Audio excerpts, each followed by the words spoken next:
Hello everybody, good morning, welcome to the United Stands. I'm Mark Goldbridge and this is your latest Manchester United news and transfer news as Manchester United target the new Casemiro. Harry Maguire gets closer to a new deal. Michael Carrick with some interesting comments overnight about his relationship with Sir Jim Ratcliffe and also his aspirations for the top four. Lots of other bits to get into this morning, but welcome to the week. Welcome to match day. Manchester United are back. I tell you what, that last 2 weeks has been like pulling teeth. I think we deserve a pat on the back getting through it. Really, it's been like an international break. Absolutely incredible. I can't believe that we haven't played a match for 2 weeks, but we are going to play tonight and hopefully we can take opportunities from that. We'll talk about what Michael Carrick had to say in a moment, but let's start off with a couple of stories coming out this morning about Casemiro replacements. Funnily enough, I was actually going to talk about Onana at Aston Villa, which I think is potentially a smart move. However, there is actually a story coming out from Spain this morning, and I'll read it to you, and it goes like this. Manchester United are targeting 23-year-old French midfielder Eduardo Camavinga as a potential replacement for Casemiro, who is set to leave when his contract runs out this summer. Real Madrid would be open to negotiations for a fee in the region of 75 million euros. So look, that's literally hot off the press coming out from Spain this morning. It wasn't where I was going to start. I was going to start talking about Onana, and I like that. Good morning all, says Garfield. Welcome to the show, Garfield. Dominica says we can't have another Onana. It'll give the fan base PTSD. Look, I think Onana from Villa is interesting, and we'll talk about that in a moment because that's what I was going to be talking about as the new Casemiro. But literally 5 minutes ago, I got sent this story from Spain, and I was like, okay. Well, we do need to replace Casemiro, and it isn't necessarily just going to be Onana. It could be Tonali. It could be now Camavinga. I like Camavinga, and I think that when he chose Real Madrid over Manchester United, there was a chance at that point that he could have chose us. I remember at that particular summer, there was quite a bit of hype around it, and people thought it might happen. I don't know now. I don't know. I mean, look, I certainly think Real Madrid will look to move him on because they're looking at midfielders like Stiller in the summer. They're looking at a couple of midfielders in the summer. So I think Camavinga and Tchouaméni could both be surplus to requirements at Real Madrid. However, there is that big Varane-Casemiro thing for me. And like we do need to replace Casemiro. There's no doubt about that. But do you think we've had value for money? Because I don't. I like Casemiro and it's going to leave a big hole, but for the 3 years he's been here, he's probably been good for 18 months. On 300 grand a week and costing 70 million pounds in transfer fees, we've probably not got value for money. Similar with Varane. Varane, I liked at Man United, but when you look at the injuries and the cost and the wage, we probably didn't get value for money. So I'm worried about taking anything from Real Madrid because they don't tend to let things go unless it's time to let it go. And I do like Camavinga, but I feel that taking Real Madrid's players that they don't want, to me, isn't necessarily the right thing to do. Now, look, I just looked at their last game against Valencia at the weekend, and both Camavinga and Tchouaméni actually did start for them in their 2-0 win. There's no doubt he's a decent player, but I don't know. I just get, and he is, and as JMR says, he is a little bit injury prone. So look, let's watch this space on that one. It's only just come out, and look, who's to say that it won't turn into something more concrete, to use the phrase that they use. But where I was going to talk about was this story that's come out this morning that Manchester United are prioritising Baleba and Anderson. Manchester United have identified Carlos Baleba and Elliot Anderson as their two leading targets to strengthen the midfield this summer. However, prizing the pair away from Brighton and Nottingham Forest would cost a huge fee, with the combined fee expected to be close to £200 million. Manchester United have narrowed their midfield shortlist to just 5 players, and Amadou Onana is once again being linked with the club. So, look, I think we'll talk about Baleba and Anderson for the millionth time in a moment. Why Anderson and Baleba are our priorities, I do not know, and it terrifies me. that is potentially what our top 2 targets are. I get flashbacks to Delap and Wilcox and incompetence. I just think they're crazy to want Baleba, and then crazy to want to give Brighton a big fee as well. I mean, look, their combined fee is not going to be £200 million. Let me just say that. It won't be. I think Baleba and Anderson should be a combined fee of 120. Maybe 70 for Anderson and 50 for Baleba. Maybe 80 for Anderson and 40 for Baleba. I mean, where's the other £80 million coming from? I mean, that's just fantasy. Elliot Anderson's not a £100 million player, and neither's Baleba. And Elliot Anderson's certainly not a £130 million player, and Baleba's certainly not a £70 million player. So we're not paying £200 million for the two. However, I don't get what Man United think they're doing. You can't ignore your entire fan base, the entire football world, and just be belligerent and stubborn and say, well, yes, Baleba's worth a lot of money. You can't do that at all. So I think that's crazy to me. But by the by, Onana at Villa entering the conversation, to me, is potentially a smart move if you want to replace Casemiro. Because when we did that video a couple of weeks ago about I found as a midfielder, Onana actually was in my top 5. And a lot of you said, that's quite intelligent. And I went, well, what do you expect? No, I didn't. I made that up. Nobody said that's quite intelligent, and I didn't say that. But the reason I put him in there is because Onana, when you look at Casemiro, his aerial output and his defensive output is very high. Now, there's a reason for that. People get really excited about Casemiro's defensive output because it's higher than a lot of players in the Premier League. But I watch Casemiro play, and he's not a defensive beast. He isn't.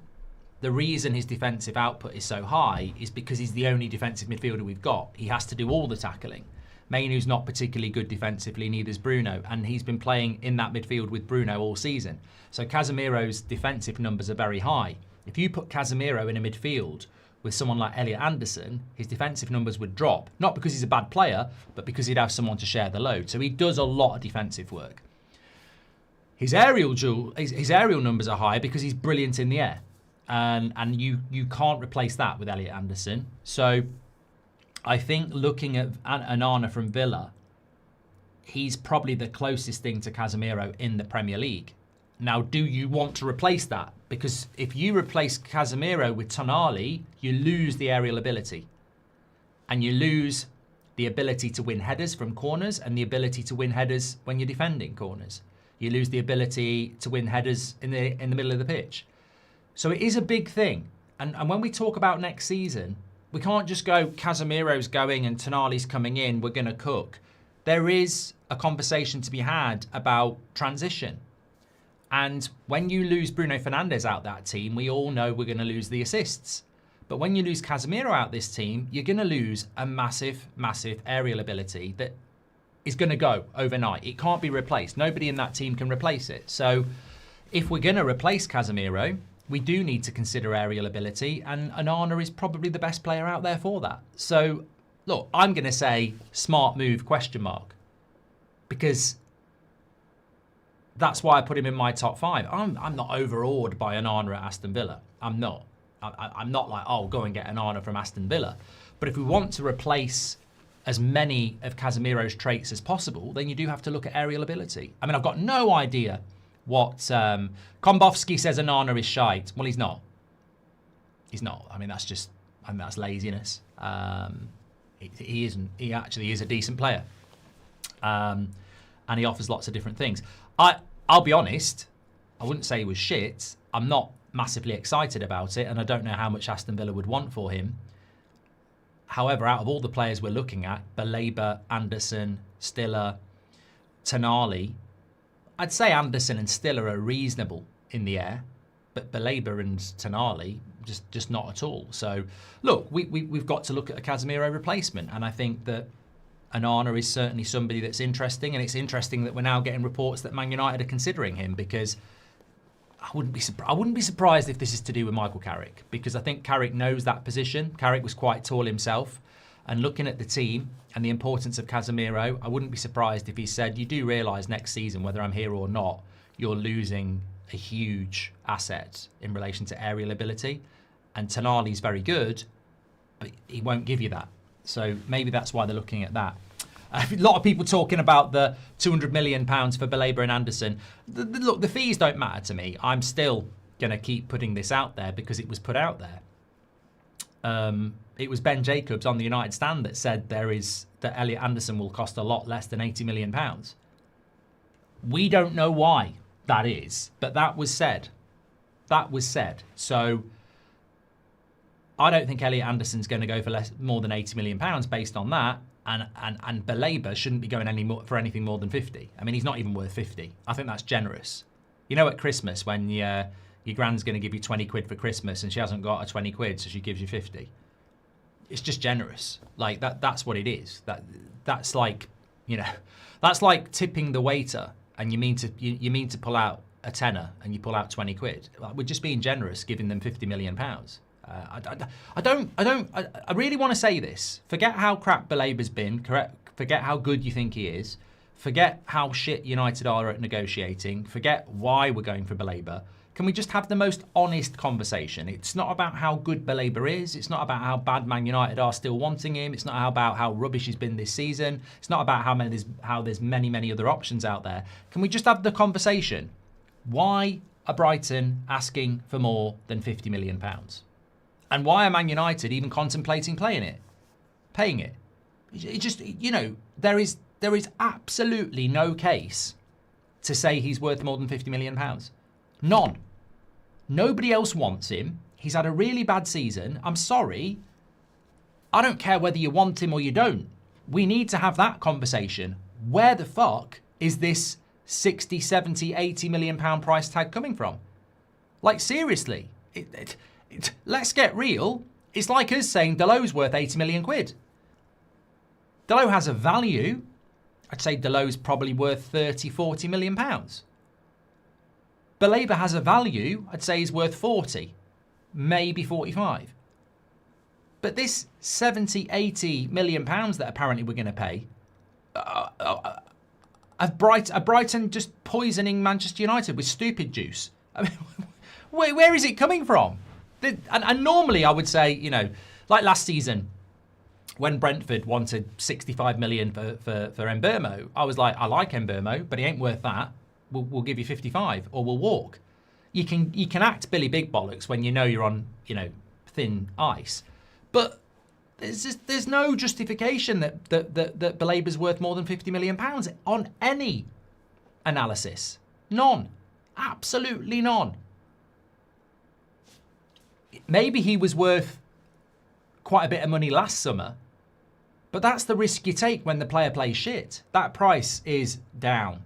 Now, some people think he's playing badly on purpose to drive his price down. I wouldn't go anywhere near him. I wouldn't go anywhere near him if he's driving his price down. That is a dangerous mentality, and United would be stupid to be involved in that, because in 3 years' time, when Real Madrid want him, he'll do it to us. But I think it sounds ridiculous anyway. Rajaf says, is Villa's inevitable drop off the reason for Champions League? Don't know what that means, Rajaf. Daniel says, hope you're well, everybody, and big game today. Every game a cup final, and each point remaining is crucial now. Time for United to switch on. Next two games, we've got to take 6 points. Everton away, Crystal Palace at home. Take those 6 points. We'll be 6 points clear of Chelsea. I think it psychologically is a huge blow. And then we've got Newcastle away, Villa at home, Bournemouth away. If we can win them, great, but we can afford to drop some points there if we draw a couple. But win the next two really helps us. Mazraoui says, I have a feeling half the people here think you're talking about our Onana, Mark. Mate, you know what? It was such a good show last night. Such a good show last night. And I was looking at the comments after the show and I was like, oh my God, it really is evidence of people not watching videos. So the thumbnail had me and Garnacho on it and it was he was right. And most of the comments at the start were like, why are we talking about Garnacho? just move on from Garnacho. Garnacho wasn't right. And I'm like, it was a brilliant show last night. And it was nothing to do with Garnacho, really. It was to do with Wilcox, Barada, Amrim, the club being right to clear out players last summer and be ruthless. And we need to do it again this summer. That was what the video was about. And it was brilliant. And the amount of people who just completely didn't get it, you know. If people think we're talking about Onana, the goalkeeper, this morning, I have no words. Patrick Lynch is in the chat. He says, Brighton will claim that the price tag is based on potential, when in reality they're doing it because United have a reputation of locking in on a player and overpaying for players. Absolutely, Patrick. I mean, just before we move on from that, I find it incredibly wild that we haven't just said to Brighton, no one wants him. No one's going to give you £60 million for him. The price we're going to give you is $45 million. If you don't want it, see you later. We've got loads of other options. But Patrick is right. Brighton know when Man United lock in on a player, they won't walk away. And when Man United lock in on a player, they'll pay what the club wants. And we locked in on Mbeumo and we paid exactly what Brentford wanted, even though it took 2 months. And we've done it time and time again. Sancho, we wanted him. We didn't pay what Dortmund wanted. We went back the following summer and paid what Dortmund wanted. So you're right, Patrick. That's the mystery solved.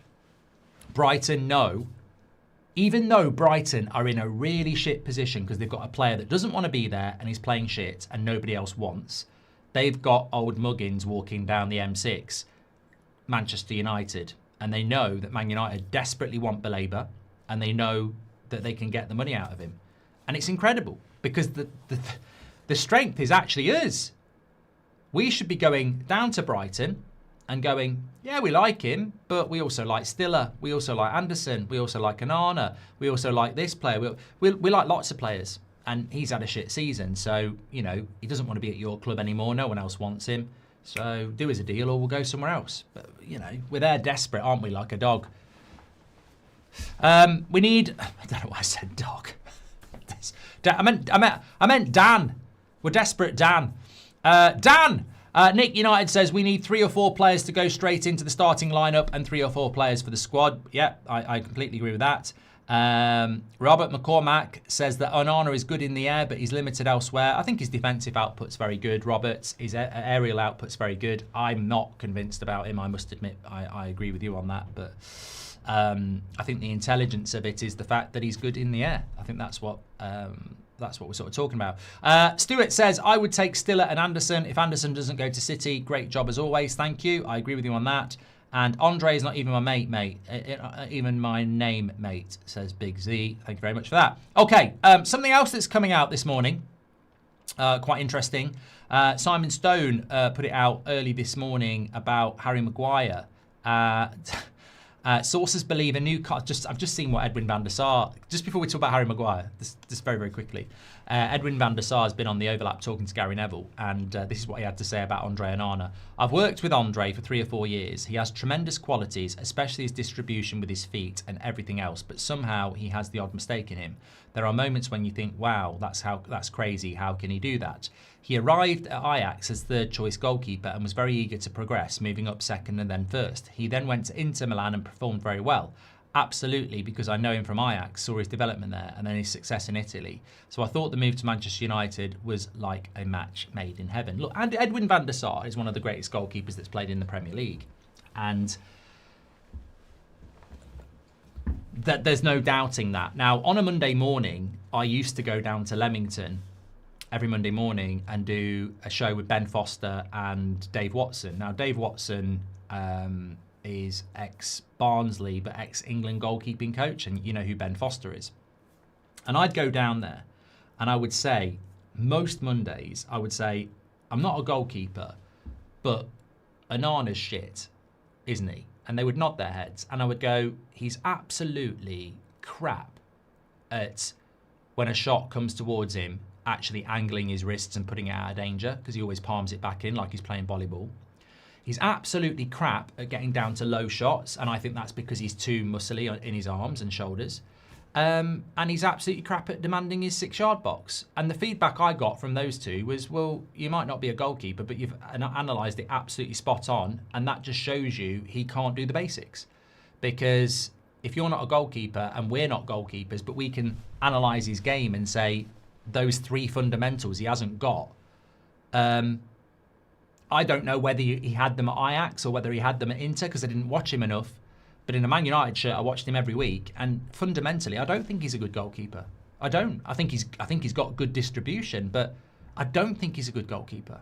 I think there are goalkeepers playing in goal for Leeds and Burnley and Wolves who are better than him as goalkeepers. He is technically very, very poor, and you've got to look at Ten Hag and the Man United recruitment team and say, how did you let one of the world's best goalkeepers walk out the door for nothing and then spend £50 million on that? Absolutely ridiculous. So I disagree with Edwin van der Sar on that. I don't think there is a good goalkeeper there. We watched him for 2 years, and in the entirety of the 2 years, he kept doing the same bad things. I don't think he's a good goalkeeper. I really don't.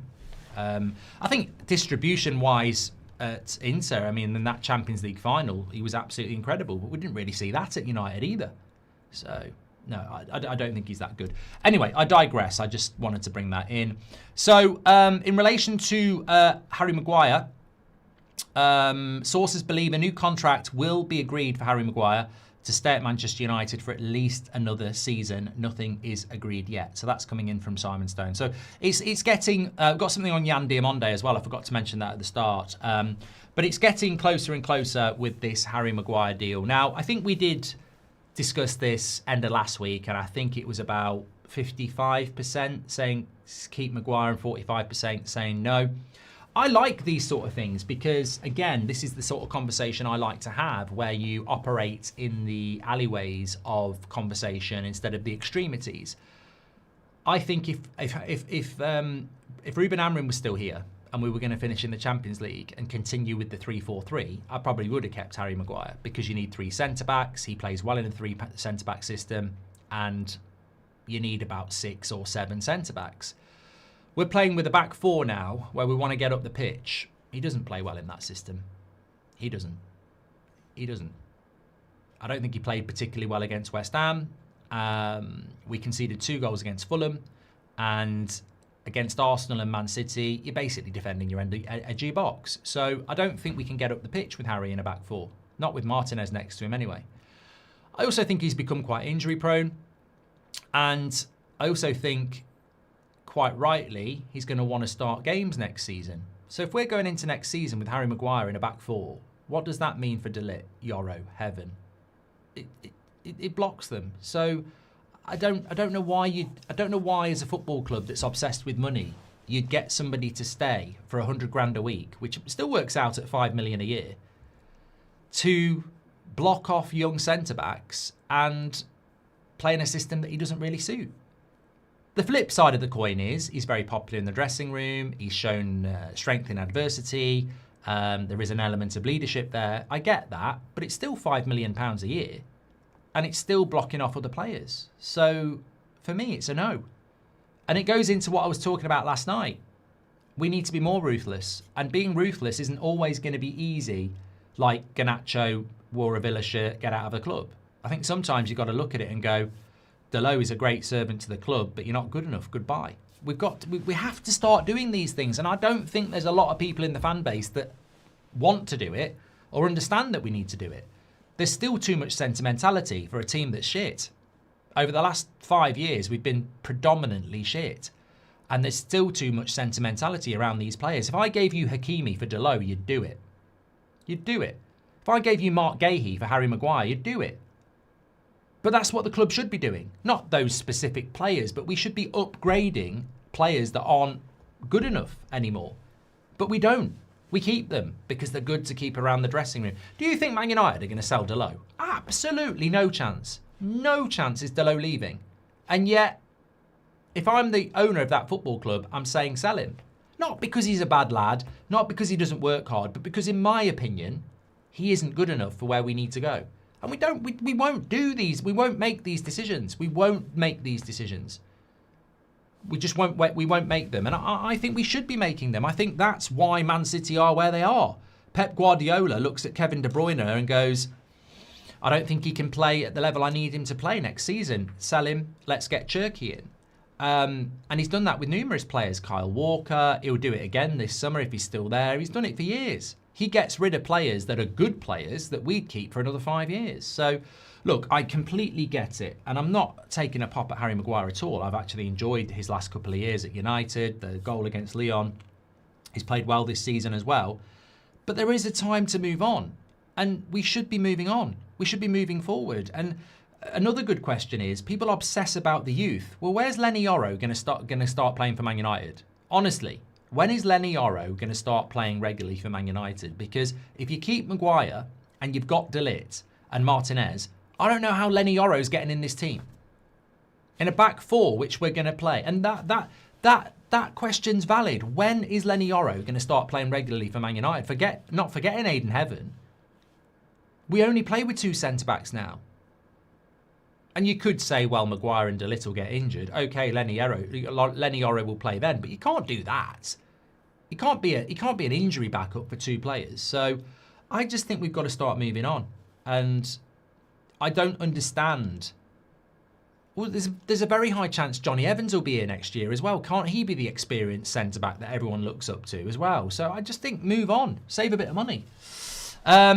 We can't afford to lose Casemiro and Maguire both in one window. Who will head the ball, says Dave. Well, we can afford to move them on because we don't need to play in that way. Maybe we try and play a different brand of football that isn't so dependent on set pieces.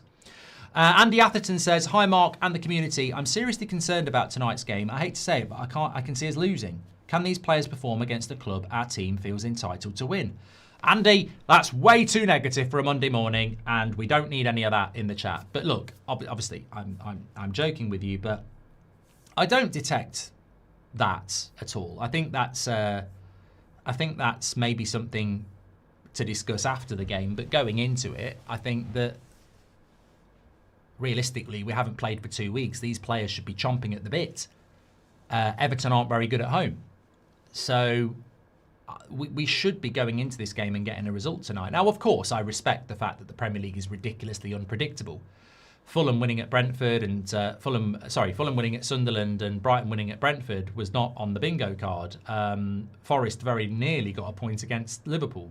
Burnley got a point at Chelsea. So unpredictability is, of course, a mainstay of this Premier League season. But the West Ham draw was disappointing, and we were quite lucky to get that draw. I would hope that we've learnt a lot from that. I would find it inexcusable if we put in a similar performance to West Ham 2 weeks ago. So I think, I'm quietly confident. Angel Bomb says, no one wants Onana on their shirt. Look, we can't discard the name Onana just because we had a crap goalkeeper in that name. I think that would be unfair.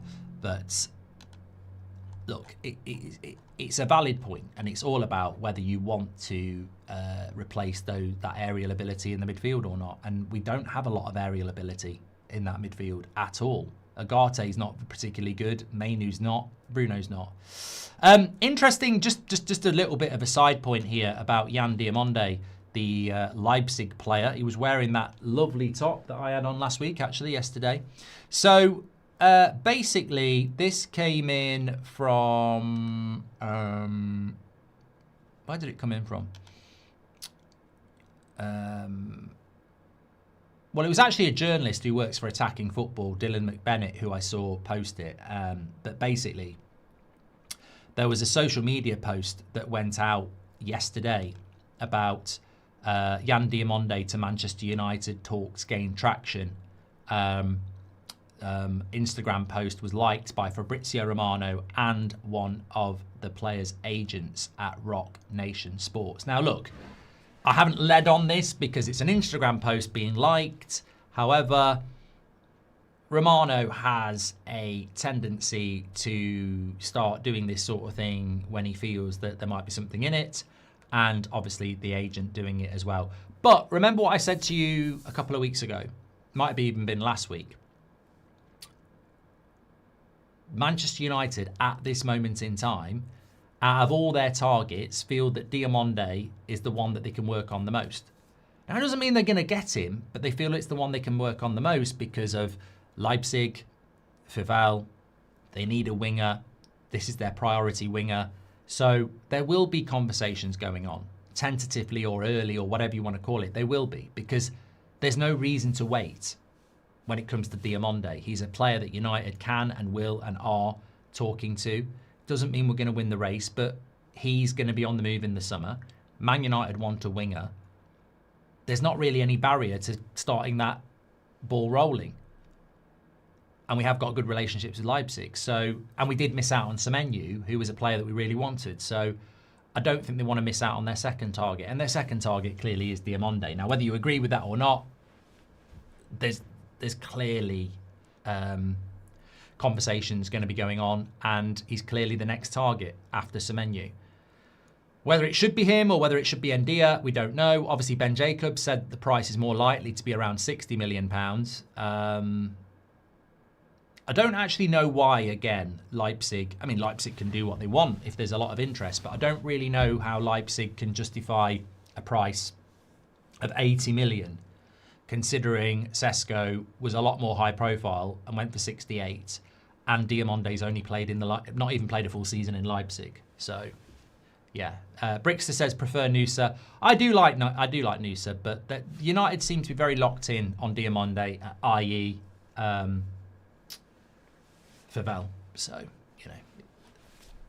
we'll see what happens. But as I said to you, United at the moment have him as their sort of number one player. Not number one priority, but remember we signed Mason Mount first and we signed Dan James first. Your first signing isn't necessarily a priority. It's sometimes the deal that's the easiest to do. And at the moment, Diomande is the deal that United can actually work on. And the reason for that is they can't work on Elliot Anderson because he's got a decision to make. They can't work on Baleba because Brighton won't work on it at the moment. So there's a big summer coming up. You've got to work on what you can work on, and Diomande can be worked on at the moment. Solid Blake, thank you for being a member for 36 months. Really appreciate it. Right, let's talk about what Michael Carrick's had to say as well. Don't want to talk about that. Just very, very quickly. I mean, look, remember it was only a few weeks ago that there was a story out there saying that Michael Carrick wanted Rashford to come to the club, back to the club. Then I think it was last week there was some clarity that he's never said that. This is what he said. He was asked about whether it was a shame Rashford felt the need to leave, which, look, there are so many questions you can ask in a press conference, so many questions. And these types of questions, they sort of do frustrate me because there's so many better questions, but you're going to get these as a Man United manager. And Marcus Rashford's done an interview before he left Man United saying it was time for a new challenge. But, the way they worded this, it's almost like Man United kicked him out, which is, believe that if you want. But he said it's difficult to say whether it's a shame that Rashford felt the need to leave, because circumstances at certain times that I wasn't involved in, it's difficult for me to comment. I think the fact he's come through the academy and had such a big impact here is positive.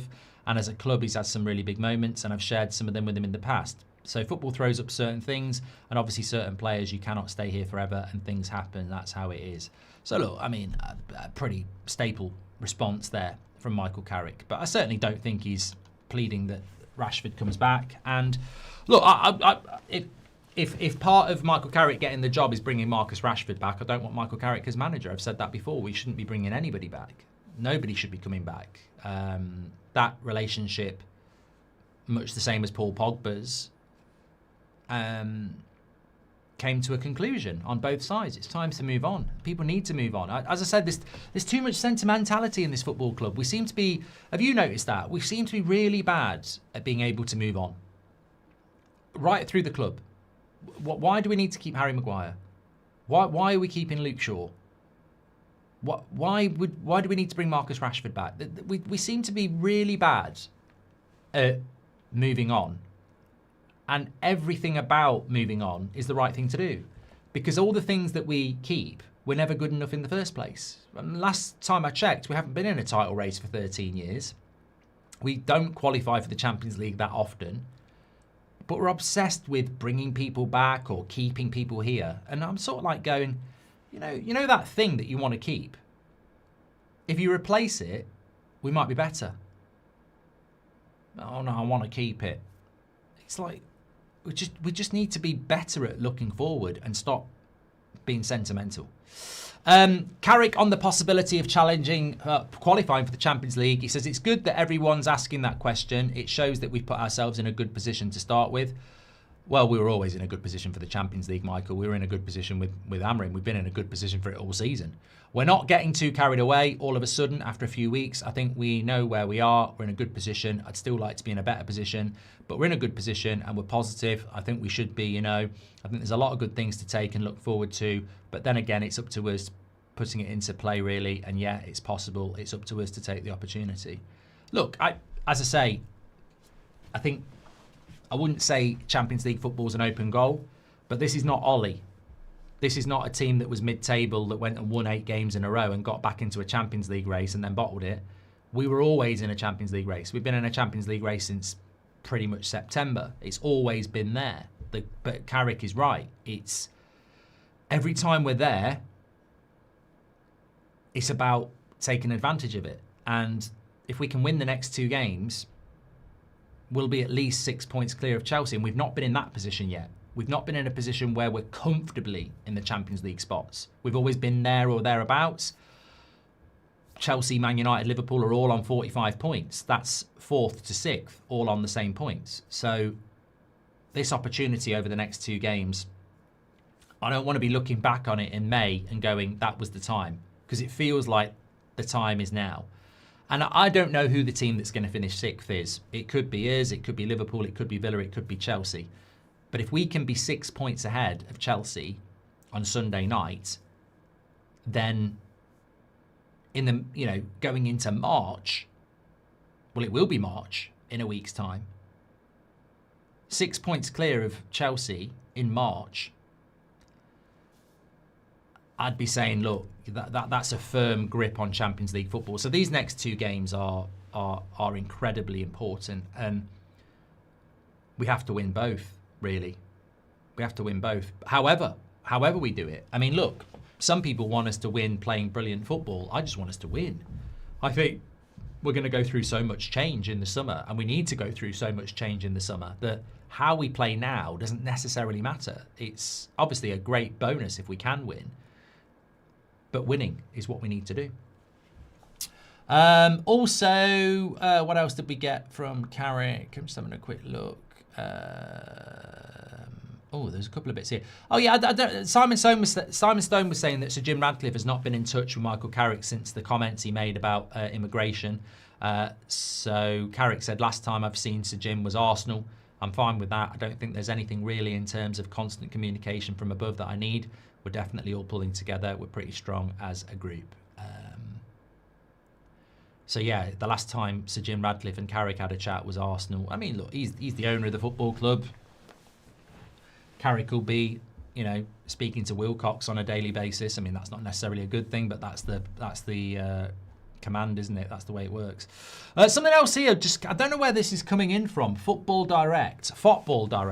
Tottenham have set a price of 57 million for Lucas Bergvall amid growing interest from Chelsea, Aston Villa and Liverpool. But Spurs wanted a significant fee to consider any deal. I mean, I don't want to say it too loudly, but that's cheaper than Baleba. I'd take that. I'd take that deal now. I'd be locked in on that deal now. If Spurs want 57 million pounds for Bergvall, I would do that deal now.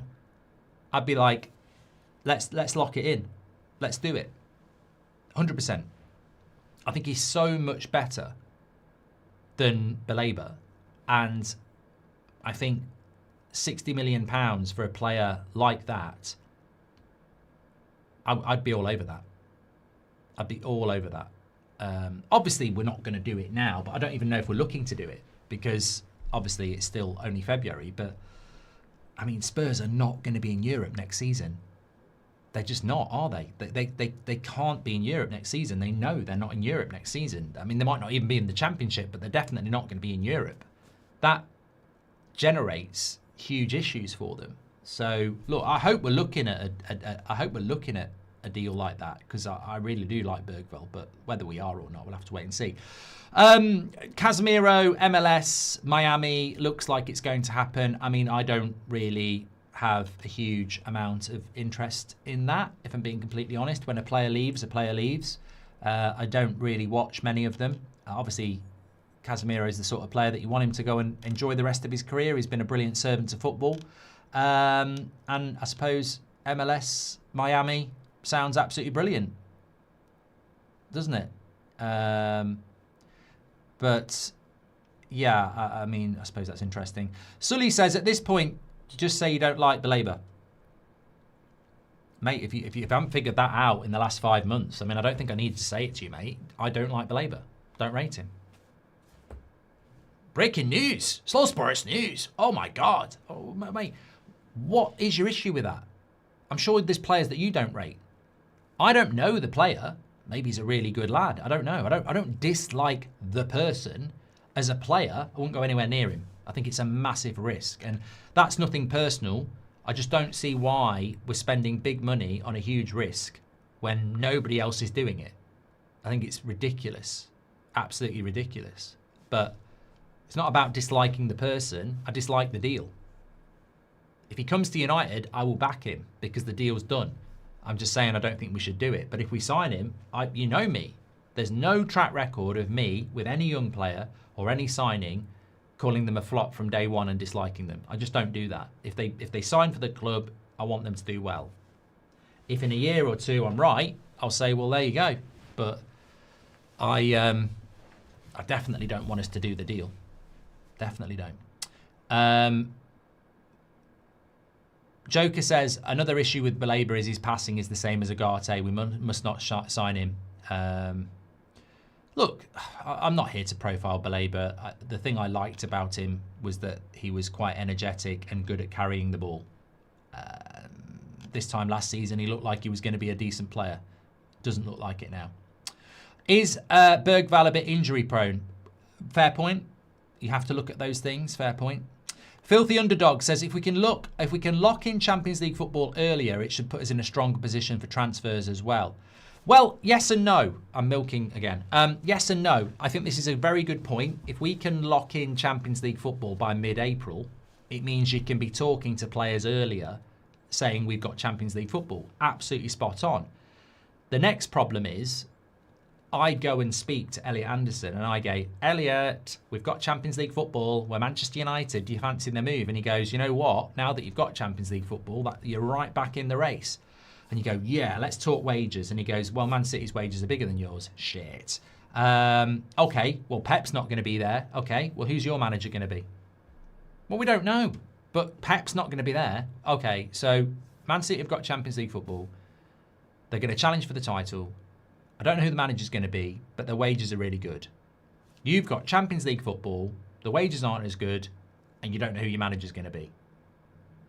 You know, so yes, locking in Champions League football helps us, but you also need to lock in the project as well. And the dangerous thing is, who's talking to these players when we don't know who the manager's going to be?